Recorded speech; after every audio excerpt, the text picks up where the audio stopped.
All right, folks. Well, I want to talk about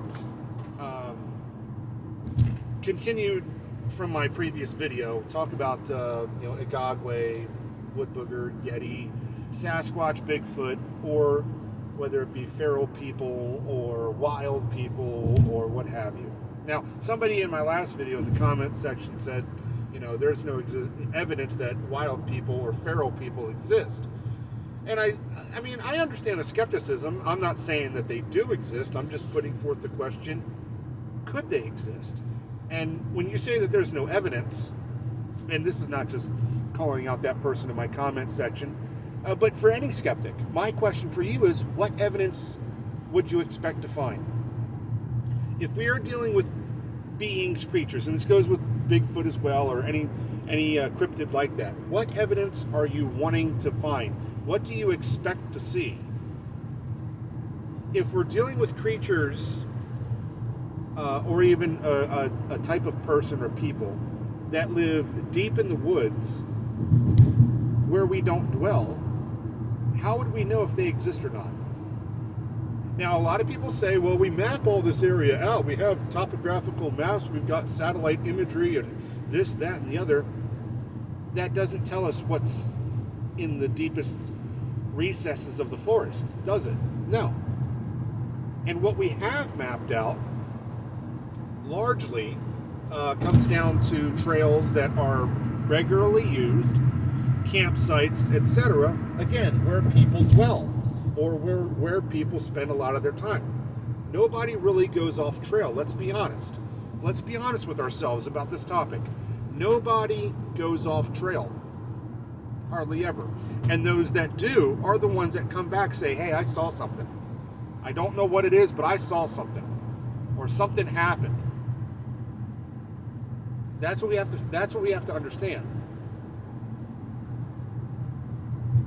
Now, as far as the missing 411, I brought that up just because a lot of people, that's what people think of when they think of the Bigfoot phenomenon, Yeti, etc.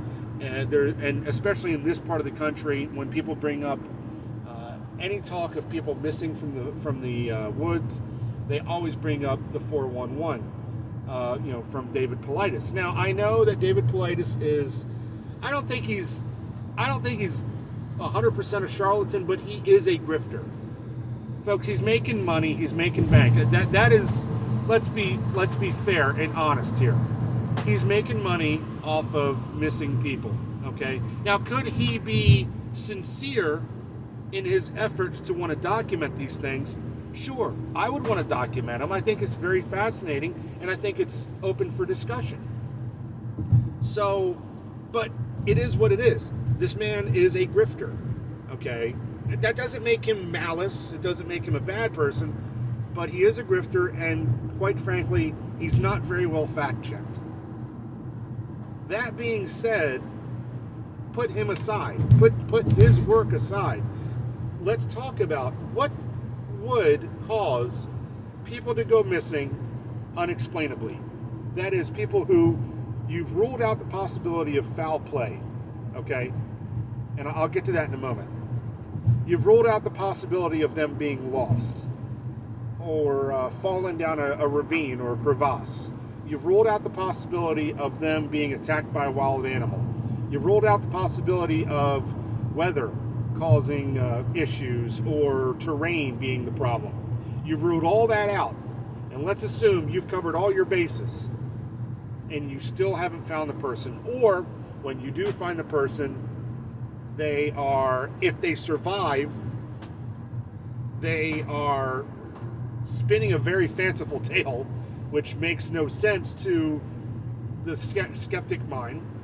Or you find them and they've been deceased, and the manner in which you find their remains is not typical of what you would expect from any other time you would find a dead body. Okay? So, that's when people point to the unexplainable. That's when people point to Bigfoot, Igagwe, etc., etc. And or lately, I have seen this trend, and I've kind of latched onto this as well as a possibility, okay? Wild men. or feral people, and which is probably not the right term, but let's just think of this.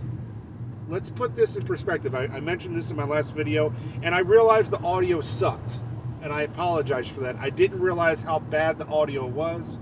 I'm sorry. So I'm going to basically reiterate the same points I made in that video here. If you have a young couple, let's say, who move out into the woods, who want to live away from society, and they live off the land, they hunt their food, they hunt, they gather, they use animal hides for their clothing. Hypothetically speaking, okay, we're keeping it as a hypothetical. They have children of their own. They raise those children to live in the wild. They don't raise them in a contemporary way. They do not raise them in a contemporary way. And so therefore they're raising them how they would live in the wild. And let's say they're the only ones. All right. Well, at some point they have one or two options. There's either inbreeding, or you breed outside of your circle. Well, if there's no other people that live like you, that you encounter or live among, that you can breed with, then it would be forcible breeding via kidnapping. And it kind of makes you wonder why a lot of people go missing, male, female, and or children. Now, it's hard to think about, and it's hard to wrap your head around that. I understand. It can lead to a very dark topic. But could that be a possibility, hypothetically speaking? Think of stories of people that have been harassed on the trails. How many were women as opposed to men? And then look at how many children were taken, if they're, if they were taken by quote unquote feral people. What would be the purpose? People point to cannibalism. Okay, maybe. Or is it to breed? Because people often wonder, well, if it's inbred, if these people inbreed, then their generations aren't going to last. And there's going to be so much mutation that they wouldn't live long anyway. So, there's no chance of these people being descendants of generations of wild people. Well, that's true, unless they abduct people. Again, this could lead to a dark topic, especially when you talk about the disappearance of children. So, who knows? Now, that is my hypothetical what if regarding missing people, missing 411, blah, blah, blah, among, again, deep forests. I'm not talking about your everyday run-of-the-mill park or, a quick little hike through the trail. I'm talking you're going off trail, or something is leading you off trail. Something catches your eye, piques your curiosity, and you go off trail. You go off the beaten path. Now, I mentioned in my last video there was a story several years ago. I believe this was still in the fall. This could have been in the late fall, or late summer, early fall, if I recall the time frame. If not, it was in the spring. But I just know it wasn't during a cold season. This was during a warm season. So it was either late spring. It could have been in the summer, but I'm pretty sure it was closer to fall, but I could be wrong. But anyway, this is several years ago. I'm in the area of Stony Creek visiting Blue Hole Falls. I have visited this place a dozen times or so. I've hiked on top of one of the ridges. Pretty cool little hike. Came across a makeshift hunter's tree house that I wasn't entirely convinced wasn't abandoned. I'm pretty sure somebody was still using it, so I didn't want to trespass, but it was pretty cool to see. But one of these trips to this area, I'm following the creek upstream that goes deeper into the holler, deeper into the mountain, and I had been to this spot before, and I've definitely been to this spot since, but this was the only time, just one time, where I felt very uneasy, okay? Not to the point of being terrified, but to the point of, this is not safe, I need to leave. I had the feeling of being watched. I had the feeling of, if I continue up this creek, which is off the path, off the trail, by about a quarter mile or so of where this was, if I continue up this creek any further, something can happen and it's not going to be good. So I ended up turning around and walking back down the creek, back on the trail, and up back to my vehicle and left. Now, like I said, I'd been there since then to that very spot and further up the creek. Never had that experience again, never had that feeling again. But that one-off made me think, is there something in these woods, every now and then that you come across or that comes across you? So, that was the only thing that I can think of that even comes close to any of these cases that people talk about. But there are people that have seen these things or seen something throughout the years. Now, again, I use the hypothetical, if you have a couple or a group of people that want to venture off into the woods and leave society, and it doesn't have to be modern day.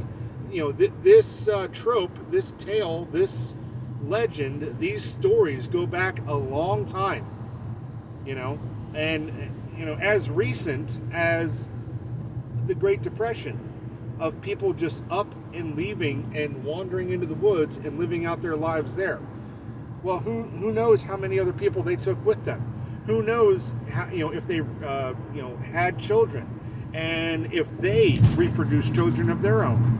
And so therefore you get generations of people that all they know is living wild in the middle of nowhere. And when they come across modern people, they might see modern people as a threat. Or if they're so crazy, possibly as a food source, or as a way to spread their seed, as it were, as a way to multiply, to breed with. And it makes me wonder, again, if you're in the forest and it's wintertime or fall, and a wild man, particularly a man with long matted hair, a long matted beard, unkept, maybe with some hair on his body that, again, is dirty, matted up, maybe grown out a little bit more, and or has covered his body with the pelts of animals that he has killed.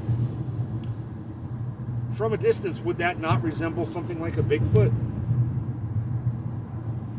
And so therefore, what people talk about may not be an ape-like creature, but a human being who has just made themselves wild.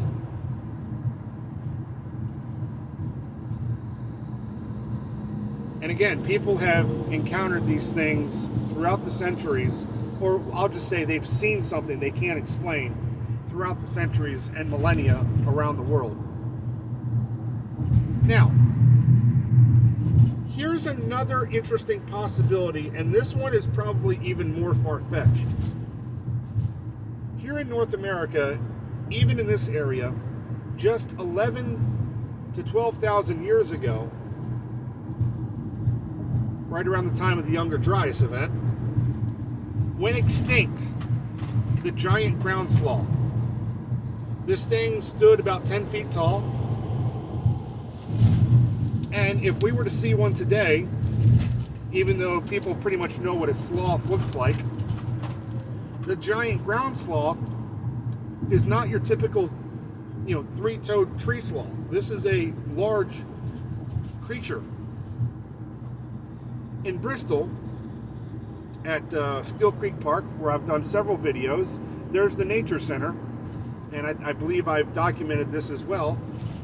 they have a replica of this skeleton of a giant ground sloth, which again was estimated to have lived up to about 11,000 years ago. Well, 11,000 years ago, I'm pretty sure mankind was on this continent, maybe even in this area. Maybe. Now, why am I even considering this as a possibility? Well, if you go to the Gray Fossil Site in Gray, Tennessee, outside Johnson City, there is, various animals that are around the Miocene era. I think documented between 2.5 and 7 million years ago. Relatively young compared to what we'd find for dinosaurs, right? And yet, these mammals are very close to what is already around. And some of the mammals are different. Like, for example, we had a type of camel that lived in this area, a type of rhino that lived in this area. And one of the big things for me, and one of the most documented fossils they find at the Gray Fossil Site that they know lived in this area and in this region is the tapir, which is not much different from the modern day tapirs that I think live down in South and Central America, I think. There was a brown-faced bear, or I think it's called a short-faced bear. There was a type of, almost like a type of dire wolf that lived in this area. There were big-toothed cats. But the tapir is very interesting, as one, it is one of the more common fossils that are found for that site. And it is very close to its modern-day cousin, with very little differences. So that's a few million years. Now think of the ground sloth that they believe went extinct 11,000 years ago. Well, how do you know it went extinct? How do we know? How do we really know? And if something like that existed, and I don't know how the ground sloth may have moved, if it moved quickly, if it moved swiftly, if it climbed trees. I mean, it was known as a ground sloth, so I assume it would mainly be on the ground. And I assume it might walk on all fours and be able to stand upright. And maybe even walk on its hind legs, like a black bear can, for a brief period of time. Enough to where if you saw it, you would think it was a giant person, if you didn't know what you were looking at. Now, again, that's, even for me, that is kind of far-fetched reaching for that hypothetical. But I just got to thinking about that. I'm thinking, wait a minute.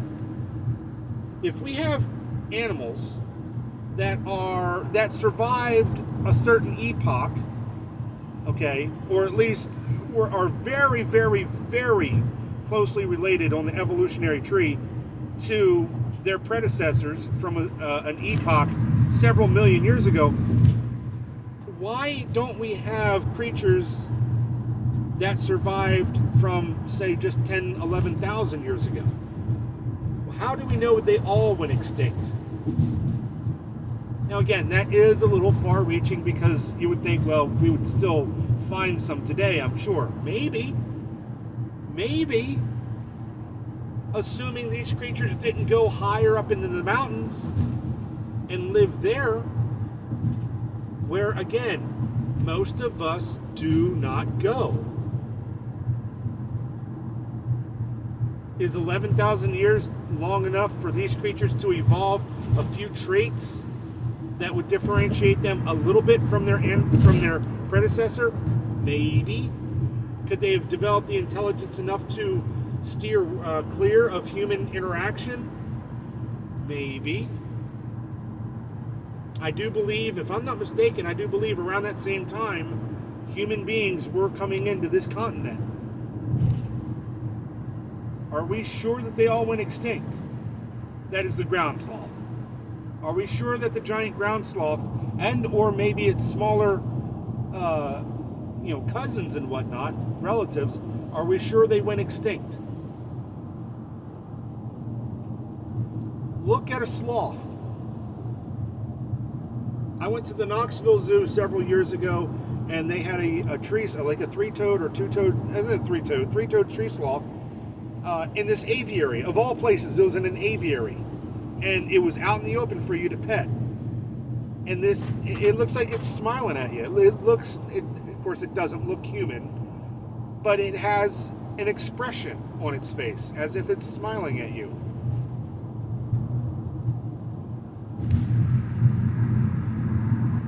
How do we not know that this thing is still around? Again, it could be in very small pockets. The population could be so low that it could be on the brink of extinction, and we just think that it's been long extinct, but not quite. Again, I'm just throwing the idea out there. Now, would a giant ground sloth be kidnapping people and harassing them, or I don't know. I think seeing a creature like a Bigfoot, or assuming that it's something else, and then dealing with feral or wild people in the mountains are two different things.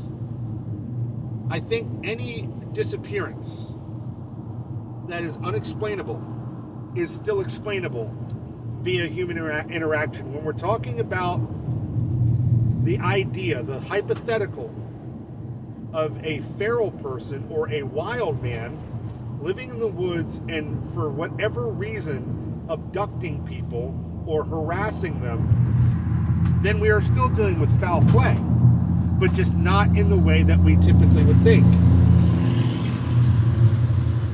We're still thinking in our 21st century mindset. We're not thinking, if somebody has regressed, again, through inbreeding, generations of isolation, okay? Because some of these tales of people wandering off into the woods to escape civilization go back as far as the Civil War and probably even farther. So if there is pockets of people, very small pockets of people who live in the deep recesses of the woods where no man to this day tread, through generations of isolation, inbreeding, okay, and just no contact with everyday people on the regular, it changes a person. Again, not one single person, but generationally. And if you go into 3, 4, 5 generations or more, who knows how bad the regression could be? We could be dealing with that, if that is a thing. And if some of these tales of these wild people throughout the centuries and through various parts of the world and through various cultures, if those are, to be taken seriously, which I don't see no problem taking it seriously. I really don't. I try to keep an open mind about this stuff. I think it's fascinating. I think it's a fascinating topic. I know there's a lot of folklore that is pure fiction, and even that is fascinating to listen to. Kind of like a creepypasta. So, when people say they saw a Gogwe or Bigfoot or the Yeti or blah, blah, blah, are they seeing a hominid? Something like an Australopithecine? Or, Australopithecus? Or are they seeing merely a wild man? Or is there something remnant to the giant ground sloth? If you take away a lot of the hysteria, because there's a lot of spookiness and a lot of fear around this creature, with very little evidence that there should be fear around this creature.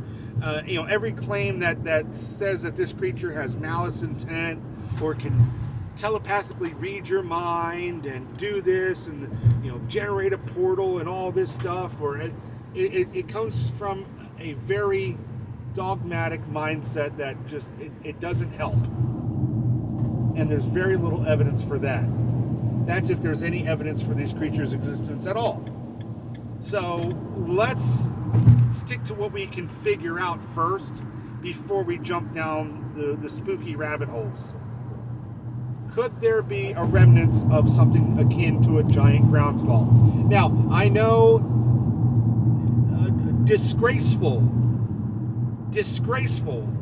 organizations like the Discovery Channel and History Channel and Nat Geo have made these mockumentaries claiming that the megalodon is still alive and mermaids exist. I mean, what a slap in the face to anyone who looks into this stuff seriously and anyone who's supposed to take the experts seriously. What a slap in the face.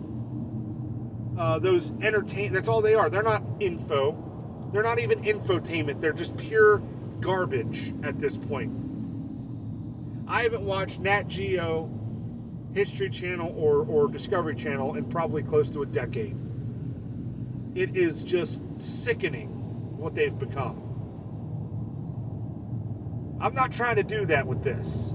I'm legitimately asking a question. Since we know we have creatures and animals that are very closely related to animals that lived during the Miocene era, and likely animals that we think have gone extinct during the last ice age, during the Younger Dryas, is it possible that some of those animals that we believed have gone extinct are in fact still alive? How would we know? How would we not know? When you go deep into the woods, again, where people do not tread, especially in the 21st century, as we've become so urbanized, as we've taken ourselves out of the rural areas and out of the wilderness through modernization, we have lost touch with it. To the point where, a couple hundred years ago, when people were cutting down trees for, logging or, clearing away for a mine or wanting to make some farmland, well, over time, those things get left behind, they get abandoned, and the old growth forests do come back. We still have old growth forests that are already a couple hundred years old because mankind has abandoned that. We don't tread there no more. We have no use for it, or whatever happened. We don't use that land. The forests come back. More wildlife comes in. One day we walk into that area we've forgotten about, and oh, what's this? We are so urbanized, and that's the only word I can think of. Modernized. There you go. That's a better word. But we're so adept to the city. We're so adept to being in town. We're so adept to, well, we drive through the mountains. You're driving through the mountains. You're on a highway. You don't spend any time in the wilderness. And again, those that do, people that do day-long hikes or week-long or year-long hikes up and down the AT, for example, some of them have said, yeah, we wandered off trail and we encountered something. Now, I'm not saying that because you're walking up and down the AT, you're going to encounter something you can't explain. Again, that's a well-traveled trail. Thousands of people do it every year. I'm talking about those who go off the beaten path. Hunters will go off the beaten path. Explorers will go off the beaten path. Okay? When you go deep into the woods, away from civilization, away from where man has treaded, especially here in the 21st century, as we get further and further away from nature, I think as you delve deeper into the woods, as our culture and our society gets further and further away from the wilderness, as one of us enters the wilderness, the real wilderness, that's when we encounter things. So I hope what I'm saying is making some sense. And again, I'm not saying that, take my word for it, what I'm saying is supposed to be taken seriously or real. I'm just posing a question. Thought-provoking question. A what if? And I think the problem is a lot of people, again, the skeptics, they say, well, there's no evidence. And I put forth the question, what evidence would you like to see? Well, I'm sure you'd want to see an actual body of one of these creatures. You would want to see video evidence that's not a hoax, or photography evidence, picture evidence that's not been hoaxed or photoshopped. You would want to see it with your own two eyes. Well, get off your keyboard, get off your butts, go out into the wilderness yourself. You claim that, there's no evidence, these people are lying. Why don't you go where they go and try to experience what they experienced? What evidence would you expect to find from a creature who might be intelligent enough, especially if it's a human being that's just living wild, to elude humanity? Again, creatures or wild people who live in the deep recesses of the woods. They don't use your manicured pathways and your marked pathways.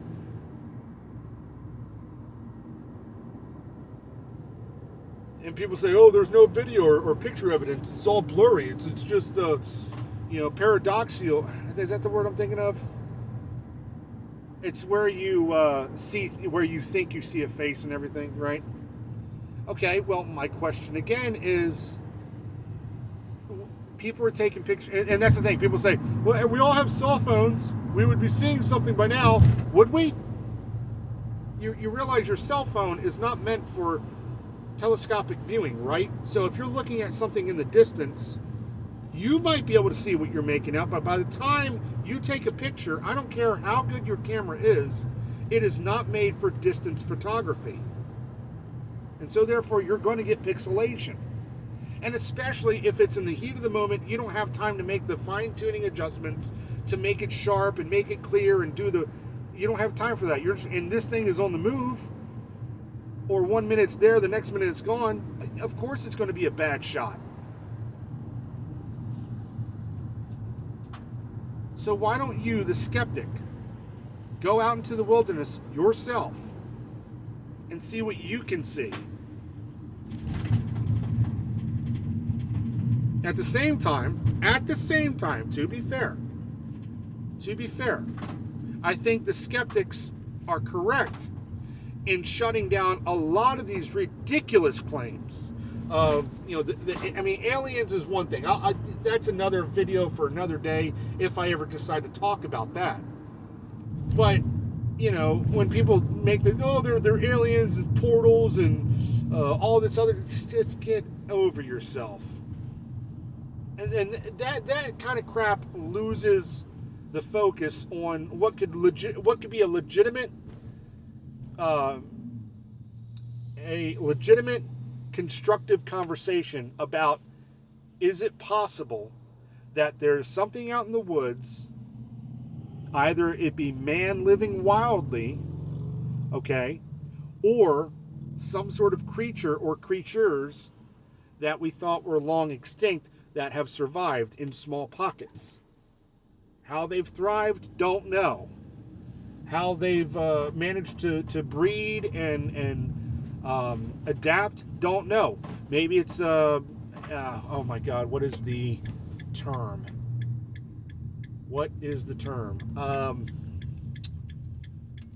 I forgot it now. Is it parthenogenesis? Is it where a female can make its own offspring without the male? Could it be that? Could it be a fucking, pardon the language, a freak adaptation, in its evolutionary journey? I don't know. Okay?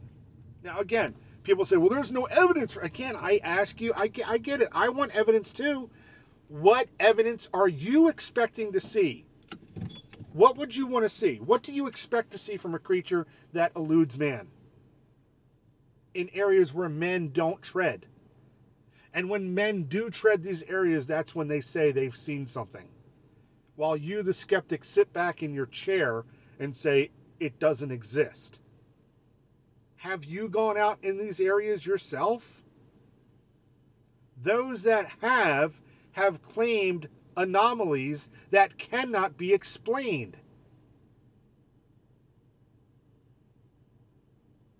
So anyway, that's my thoughts on this whole phenomenon. So to summarize, people that go missing in the woods, that in areas and in circumstances that cannot be explained, you've eliminated all other possibilities. Could it be that wild men are in the woods abducting people for purposes of breeding or other malice needs, such as cannibalism? Okay?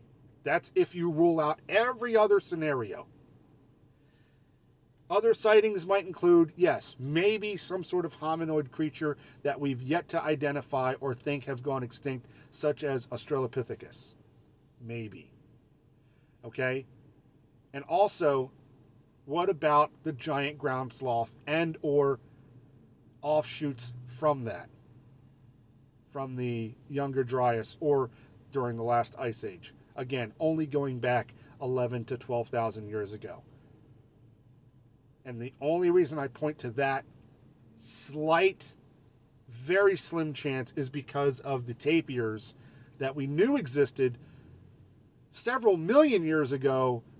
Their close descendants are still alive today. Could it be that's what we're seeing? Think it over. Give me your thoughts. I'm not saying that anything that I say is rock solid evidence. I don't have evidence. I'm just putting forth questions. A lot of people have claimed they've seen something. Those that have seen something are the ones that go off into the woods, into the deep woods, off the trails, away from the manicured pathways, away from the campsite, and they've encountered something. Or they live at the edge of town at the foothills of the Appalachian Mountains and the Blue Ridge Mountains, and they said, hey, I seen something in my backyard or on my hunting property. This is where people are seeing them at. The skeptics, I guarantee, are stuck in town or stuck in the major cities, and they've never set foot in any of these areas outside of going camping or going to their city park to practice yoga. And they claim to be experts, or they claim to know, oh, there's no evidence. How do you know? Sorry about that. Come into some of these areas, come into some of the hollers, in some of these deep areas of the woods, and see for yourself what you see. See for yourself what you see. Instead of being an armchair skeptic and an armchair expert, because that's all you, that not everybody, but that's what a lot of these people are at the end of the day. And I get it. I want evidence too for these things. What evidence would you expect to find? Let's look for it together. Let's explore together. Because this is what I do. I don't just explore physically whenever I can. I like to explore ideas. This is the purpose of this channel. I explore the area around me, what areas I can get to, and showcase and explore ideas, which is the most important thing. So that's about all. Peace out.